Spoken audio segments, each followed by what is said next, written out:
Hello and welcome to Bridget's Garden. Today I'm going to give you a tour of our van. Some of you may remember that we bought a camper van over 2 years ago now, and we gave ourselves a year to convert it, and it's not converted. As you will see, it actually sat there for about a year whilst we decided what we were going to do, and then had to sort of take action pretty quickly because I needed to use it to go away. So I will apologise for the state of it, but it was either do a video as it is or else it just wasn't going to get done because we're in the midst of getting everything sorted. So please bear with us with our messy van, and we'll explain to you what we've done up to now and what our plans are for moving forward. So let's go inside and have a look. Okay, so we started with the floor. So we marked out where everything was going on the floor with masking tape so that we knew where we were going to place things.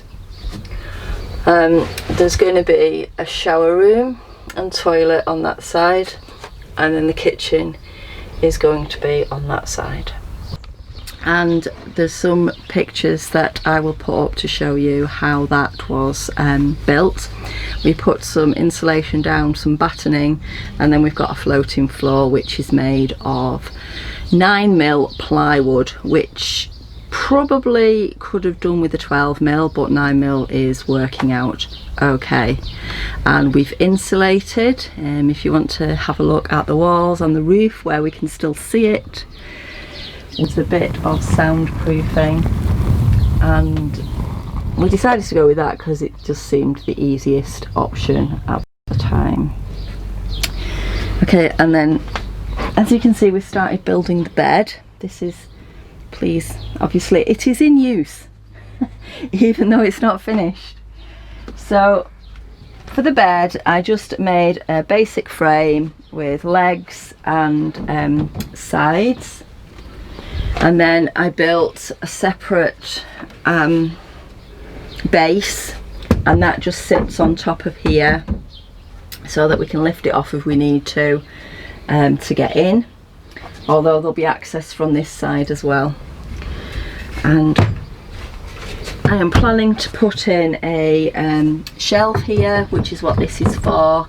So there'll be boards going across this for storage area, and then we can get into the batteries, and there's plenty of room to lift them out should we need to.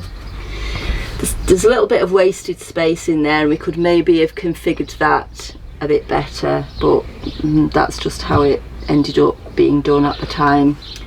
So I'll let Chris talk to you a bit more about the electrics in a little minute. So that's the bed, and this is 1x2 inch battening that I've used here to build most of the bed. There is some 2x2 as well to just give it a little bit more strength.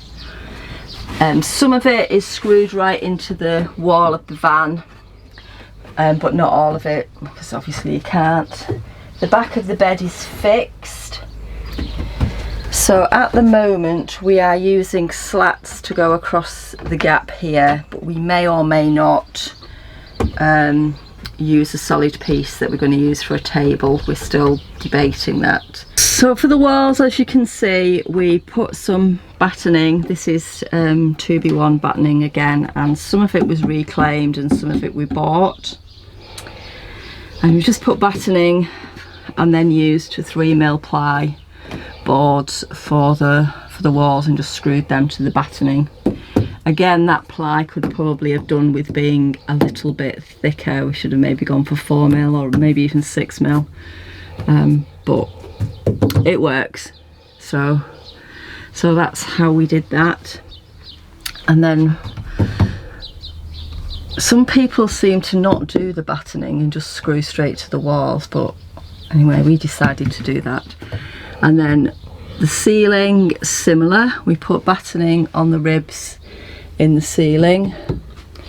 So each rib has a little piece of battening, and that's only 1/2 inch battening, and then we're just using tongue and groove for the ceiling. Okay, And then window frame, that was actually the hardest bit really, because it's all curvy and bendy and all sorts. So I made a box, and basically the window frame is floating. There's battens above and below and at the side that it's screwed into, so it's not screwed that way into the frame of the van. It's kind of floating, and it works. It's fine. And as you can see, we've also put in a wood, if you can see amongst all of the wood and rubbish that is around the wood burner, as I say, it was either spend an hour cleaning up or spend an hour doing a video. I couldn't do both. And I wanted to show it you partly done so that you could see what we'd done, so it made sense and I wasn't just talking in the abstract. You could actually see what I'd done. So progress report, but we'll do a nice one when it's a bit more finished. So we've got a little wood burner. It's a Windy Smithy.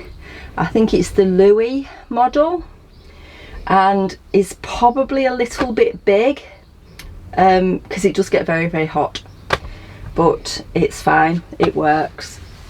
And it's got a little that's how you control it, with the little openings at the front.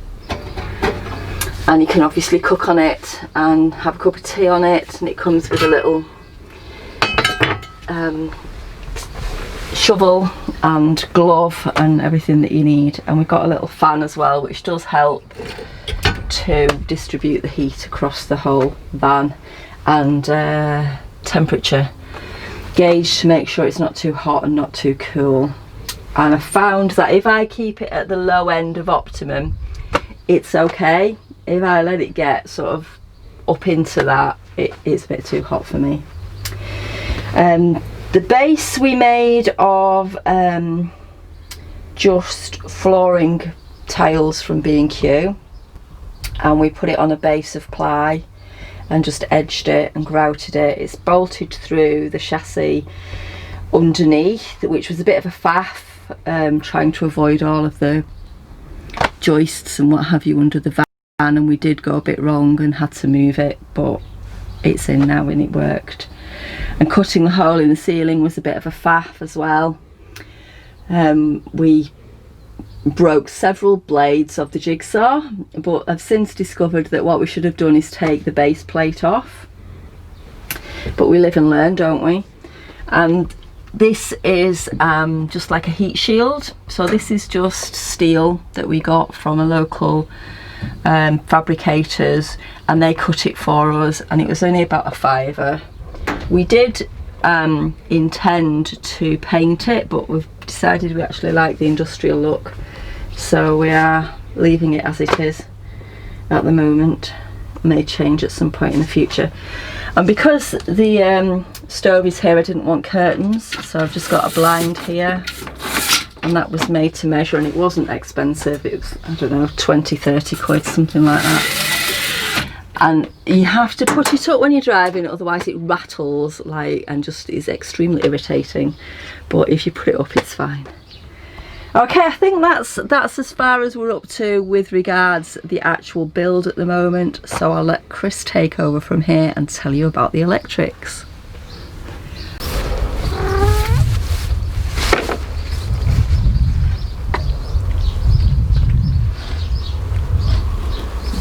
Bad form to put people on camera when they haven't given permission, you know. Okay, so this is the back of the van. As you can see, still a lot to be done, and we've done some temporary electrics. We have 2 solar panels on the roof. For those of you into the technical specifications, they're 160 watts, so that's 320 watts of solar power. They are flat to the roof, so in winter we're not going to get as much, but we feel that 320 watts of solar is more than enough for what we need.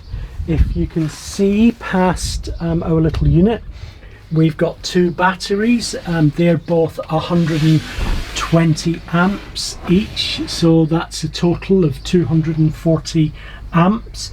I have been wiring in the electrics, and it's my first time, and I'm very slow and very new. So what's been put in there is a kind of from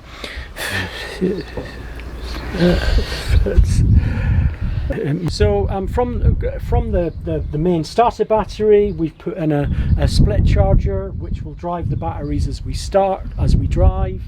And if you want to look in here, the way that this gubbins, this craziness is all wired together, is that first of all, we've got the solar panels coming into a breaker. That is so that we can isolate the solar panels. We've got the split charger coming in, and that's on 80 amp fuse into the fuse box, and also another power off switch.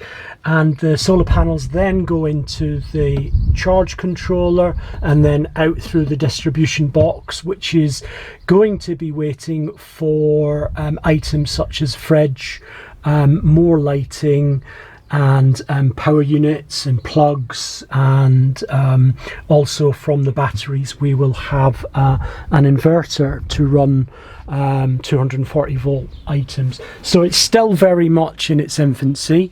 It's still very much kind of suck it and see how we go with it, and we're hoping to have it done sometime in the future. Cool. Well, I don't know if we can see the lights from here. I'll do some on the lights. So the lights are from IKEA, and we've just got 12 volt light bulbs for them and wired them in as is, and that seems to be working fine. Okay, that's it from me for today. I hope you've enjoyed the tour of our little van, or rather large van actually. Sometimes I wonder how I managed to drive it, but as you can see, it's still very much a work in progress, and we'll give you some more progress reports as we are going. If you've got any questions, pop them in the comments and we'll answer them as best we can. We're just learning as we go, so we're not experts at all, and we probably would have done some things differently, but it's all a learning experience, and it's really fulfilling to know that we've built it ourselves and we know how it works, so if it goes wrong we can fix it. Anyway, I'll see you again next time. Thanks for watching. Bye.